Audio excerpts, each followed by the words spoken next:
মন্ত্রিসভা ও এমপিদের শপথ ঘিরে প্রস্তুত সংসদের দক্ষিণ প্লাজা। বসবাসের জন্য প্রস্তুত ৩৭টি নতুন বাড়ি, জানালেন গৃহায়ণ উপদেষ্টা। নবীন প্রবীণের সমন্বয়ে নতুন মন্ত্রিসভা, বললেন মেজর হাফিজ। অগ্রাধিকার পাবেন ত্যাগী নেতারা।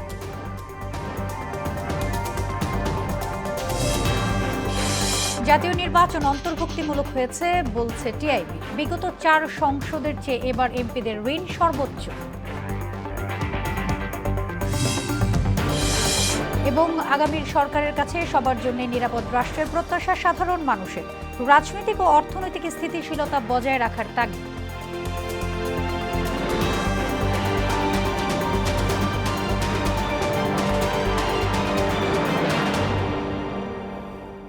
আসসালামু আলাইকুম, স্বাগত মোহনা সংবাদে। এতক্ষণ শুনছিলেন শিরোনাম, আর পুরোটা সংবাদ জুড়ে আছে আমি সোনিয়া ইসলাম। এবারে যাব বিস্তারিত। নতুন সরকারের শপথ জাতীয় সংসদের দক্ষিণ প্লাজায় আয়োজন করা হয়েছে। কাল সকাল 10টায় শপথ নেবেন ত্রয়োদশ জাতীয় সংসদের নির্বাচিত সদস্যরা।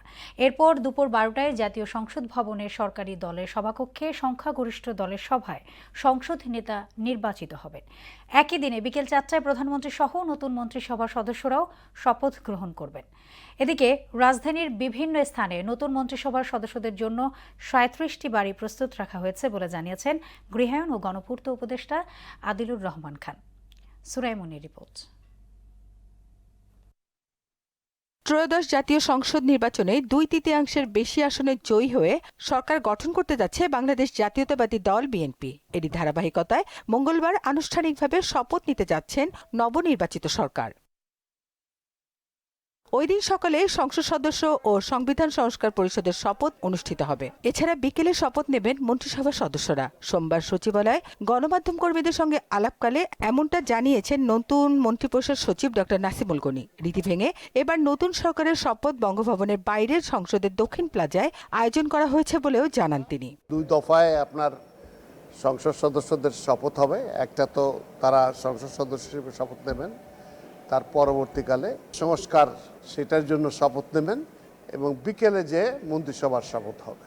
তো সেটারই ব্যবস্থা করার জন্য আমরা এই মুহূর্তে উঠে পড়ে লেগে আছি ক্যাবিনেট ডিভিশন। এদিকে রাজধানীর বিভিন্ন স্থানে নতুন মন্ত্রিসভার সদস্যদের জন্য ৩৭টি বাড়ি প্রস্তুত রাখা হয়েছে বলে জানিয়েছেন গৃহায়ণ ও গণপূর্ত উপদেষ্টা আদিলুর রহমান খান। দুপুরে সচিবালয়ে সাংবাদিকদের সঙ্গে একথা জানান তিনি। বাড়ি রেডি করে রেখেছি। মিন্টু রোড, এই হেয়ার রোড, ধানমন্ডি এবং গুলশান মিলিয়ে এই পর্যন্ত এটা রেডি আছে। প্রয়োজনে আরও কয়েকটা বাড়িও তৈরি করার প্রস্তুতি চলছে। নতুন প্রধানমন্ত্রীর বাসভবন তার অভিপ্রায় অনুযায়ী সাজানো হবে বলেও জানান উপদেষ্টা। ওনারা যেভাবে চান সেভাবে হবে।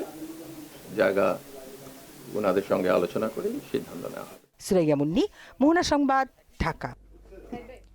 দায়িত্ব একটা আমানত, এমন মন্তব্য করে বিএনপির যুগ্ম মহাসচিব শহীদ উদ্দিন চৌধুরী অ্যানি বলেন, নতুন সরকার ভবিষ্যতে সেই আমানত রক্ষা করবে। দুপুরে সংসদ ভবনের দক্ষিণ প্লাজায় শপথ অনুষ্ঠানের প্রস্তুতি দেখতে গিয়ে এসব কথা বলেন তিনি। পার্লামেন্টে আলোচনার মাধ্যমে জুলাই সনদ বাস্তবায়নের প্রক্রিয়া শুরু হবে বলেও জানান অ্যানি। আমরা বিশ্বাস করি যে একটা দায়িত্ব, এবং এই দায়িত্বটুকু খুব কঠিন এবং আমাদের উপর একটা আমানত।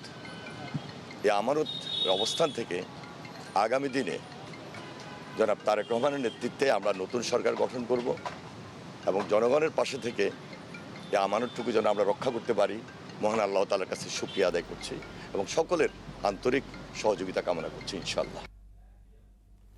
সংসদ ভবনের দক্ষিণ প্লাজায় আছেন সহকর্মী এমআর আসাদ। আমরা সরাসরি চলে যাচ্ছি তার কাছে। আসাদ, যেমনটা আমরা বলছিলাম যে নতুন শপথ ঘিরে সংসদ ভবনে নানান ধরনের প্রস্তুতি চলছে, আপনি তো সেখানে আছেন। এই মুহূর্তে এখন আর কি কি প্রস্তুতি আপনি দেখছেন, সেই বিষয়ে কি তথ্য আপনার কাছে আছে জানাবেন?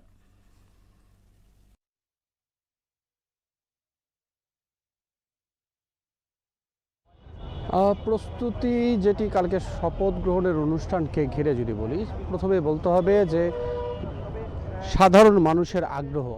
আমি আপনাকে দেখানোর চেষ্টা করছি যে জাতীয় সংসদ ভবনের ভেতরের দৃশ্যটা প্রথমে আপনাকে দেখানোর চেষ্টা করছি, এবং সেখানে আপনি দেখতে পাচ্ছেন যে বিভিন্ন বাহিনীর যে যারা সদস্যরা রয়েছেন, উচ্চপদস্থ কর্মকর্তারা রয়েছেন, তাদের যানবাহন পরিবহনগুলো কিন্তু আমরা দেখতে পাচ্ছি। এবং সেই সঙ্গে যে ধরনের বিভিন্ন বাহিনীর সদস্যরা কালকে আসলে তারা যে বিভিন্ন জায়গায় যারা দায়িত্ব পালন করবেন তাদেরকে আমরা কিছুক্ষণ আগেই আসলে ভিতরে প্রবেশ করতে দেখেছি। এবং এছাড়া যদি আপনাকে একটু দেখানোর চেষ্টা করছি যে বাইরে সংসদ ভবনের ঠিক বাইরে যে মানে সাধারণ যে মানুষ তাদেরও কিন্তু উৎসাহ আকাঙ্ক্ষার একটি ভেতরেই রয়েছে এই জাতীয় সংসদ ভবনে। এটাও আমি আপনাকে দেখানোর চেষ্টা করছি। কারণ হচ্ছে যে দীর্ঘদিন পর আসলে অন্তর্বর্তী সরকারের যে সময়সীমা ছিল সেই সময়সীমার পর একটি নির্বাচিত সরকারের শপথ গ্রহণ সেটি নিয়ে কিন্তু মানুষের আশা প্রত্যাশা আকাঙ্ক্ষা এবং উৎসাহের আসলে শেষ নেই।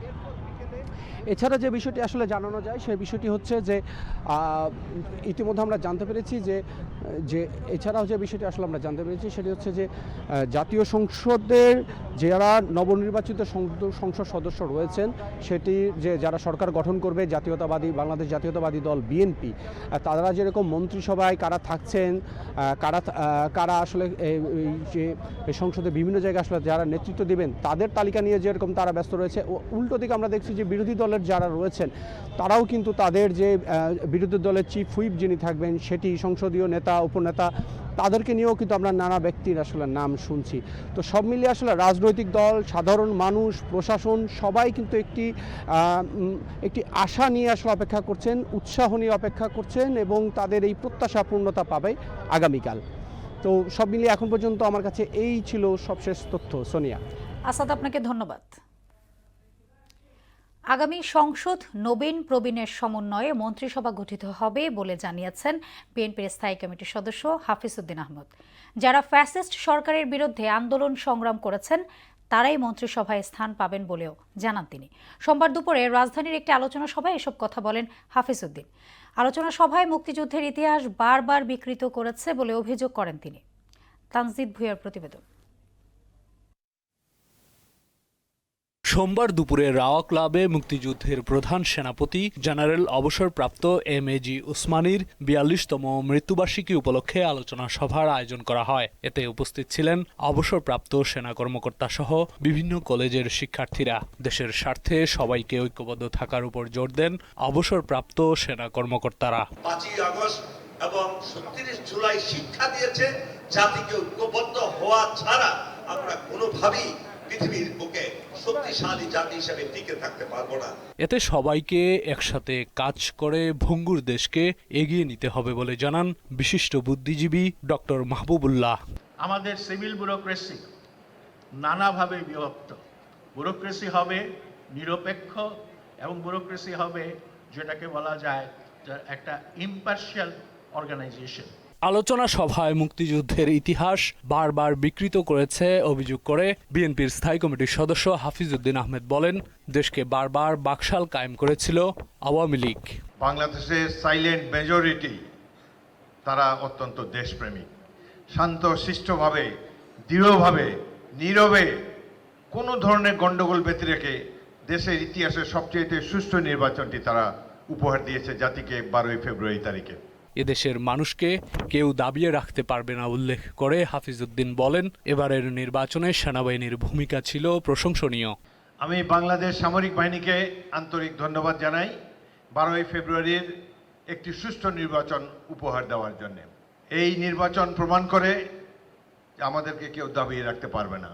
পরে সাংবাদিকদের সঙ্গে কথা বলেন বিএনপির স্থায়ী কমিটির সদস্য হাফিজ উদ্দিন আহমেদ। বলেন, যারা ফ্যাসিস্ট সরকারের বিরুদ্ধে আন্দোলন সংগ্রাম করেছেন তারাই মন্ত্রিসভায় স্থান পাবেন।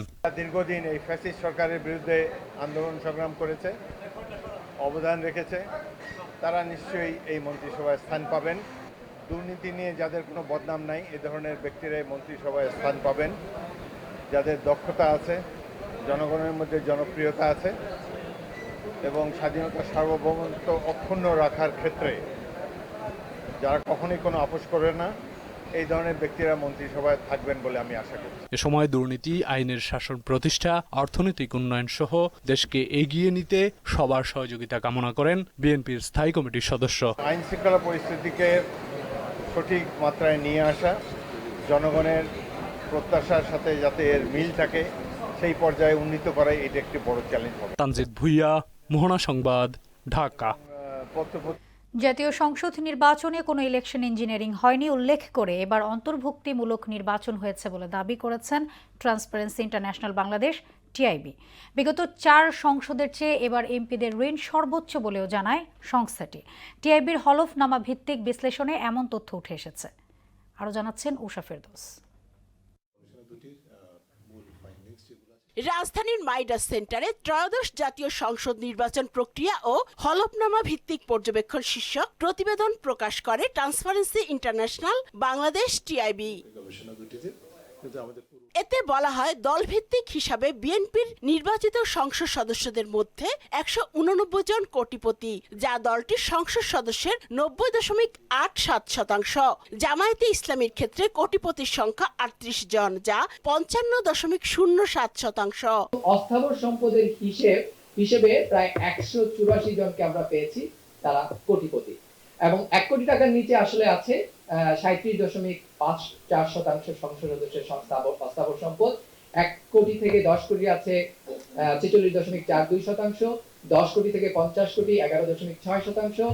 একই সঙ্গে সংসদ সদস্যদের ঋণের চিত্র তুলে ধরেছে টিআইবি। ত্রয়োদশ সংসদ সদস্যদের ক্ষেত্রে আমরা দায় এবং ঋণের দিক থেকে যদি দেখি, ত্রয়োদশ সংসদ সদস্যের অর্ধেক সদস্যই দায় বা ঋণ রয়েছে তাদের।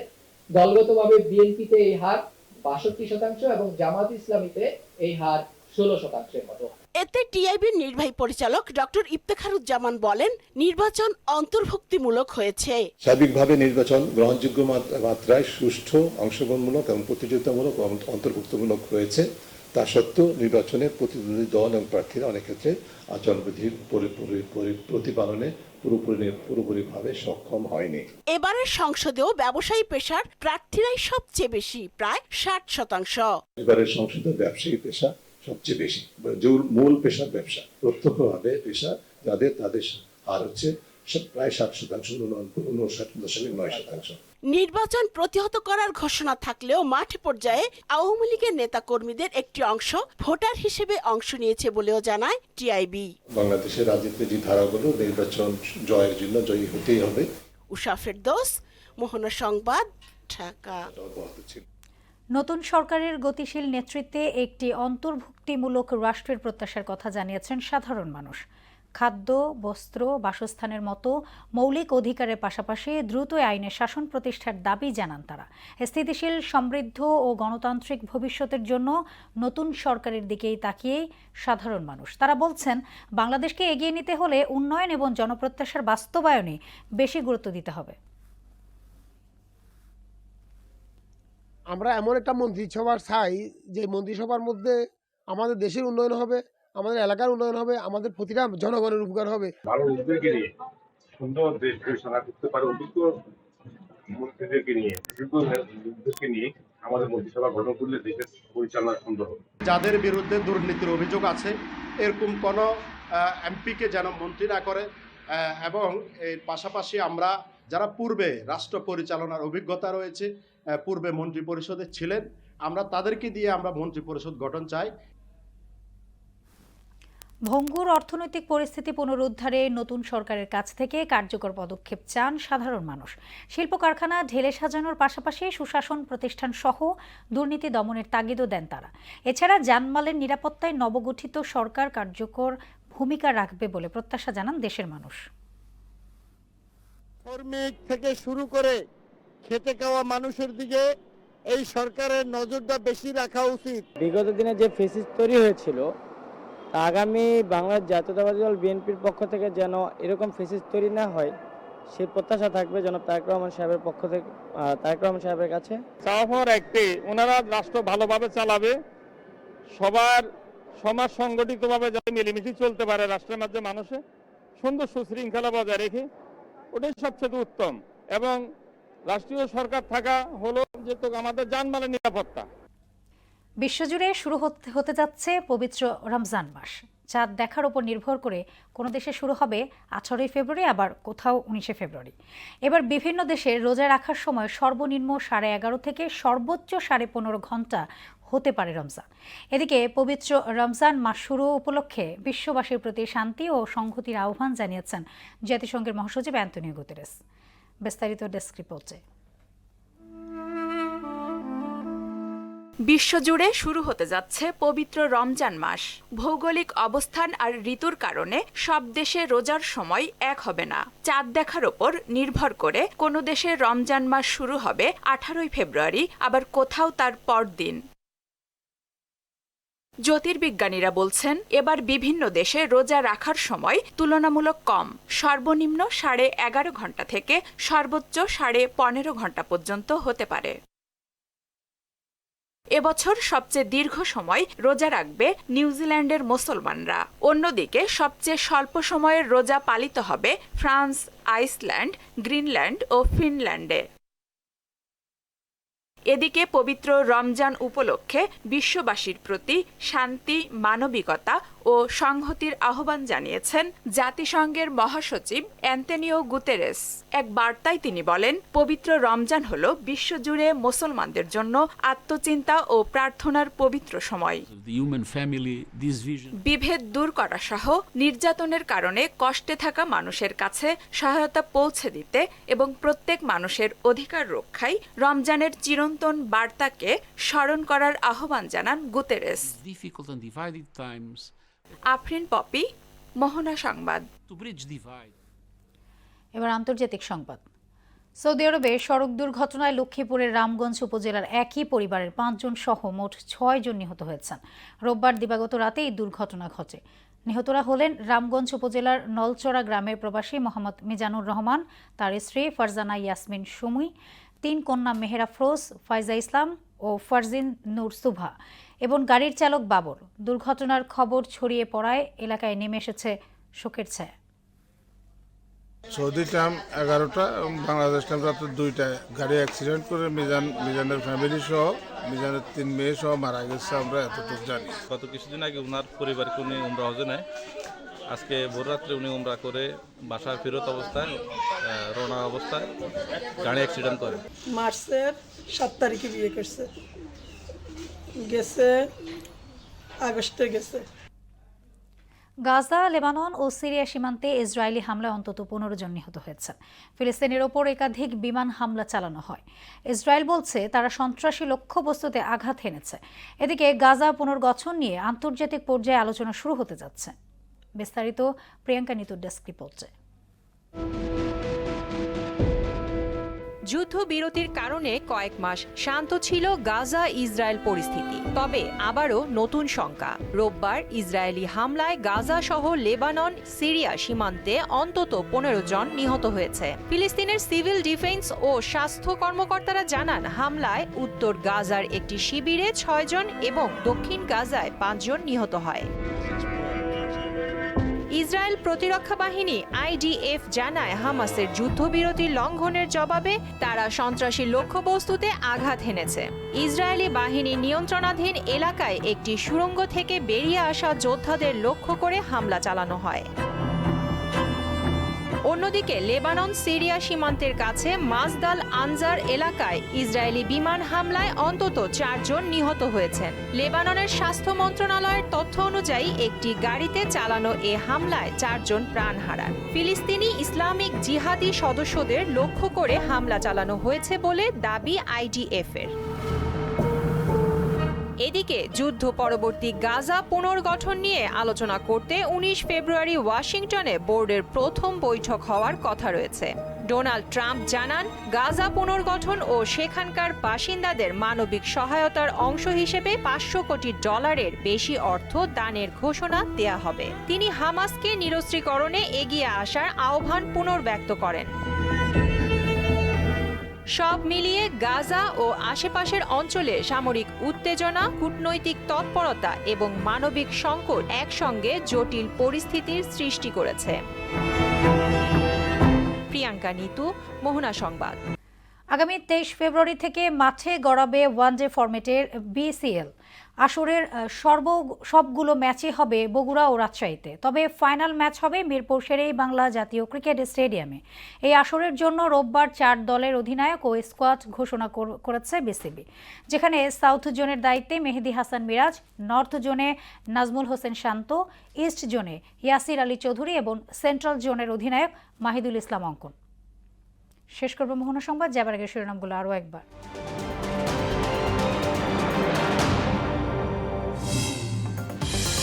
মন্ত্রিসভা ও এমপিদের শপথ ঘিরে প্রস্তুত সংসদের দক্ষিণ প্লাজা, বসবাসের জন্য প্রস্তুত 37টি নতুন বাড়ি, জানালেন গৃহায়ণ উপদেষ্টা।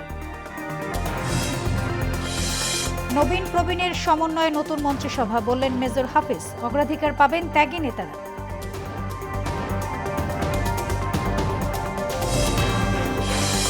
জাতীয় নির্বাচন অন্তর্ভুক্তিমূলক হয়েছে বলছে টিআইবি। বিগত 4 সংসদের চেয়ে এবার এমপিদের ঋণ সর্বোচ্চ।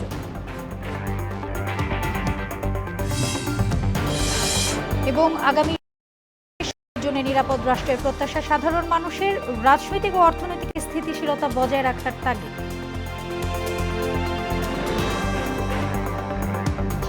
এই ছিল মোহনা সংবাদে। পরবর্তী সংবাদ রাত 9টায়। এর আগে সন্ধ্যা 7টায় দেখবেন সংবাদ এক নজরে। মোহনার সবশেষ খবর জানতে ভিজিট করুন www.mohana.tv। সংবাদ দেখতে পারেন ফেসবুক, ইউটিউবে। এতক্ষণ সঙ্গে থাকার জন্য ধন্যবাদ সবাইকে।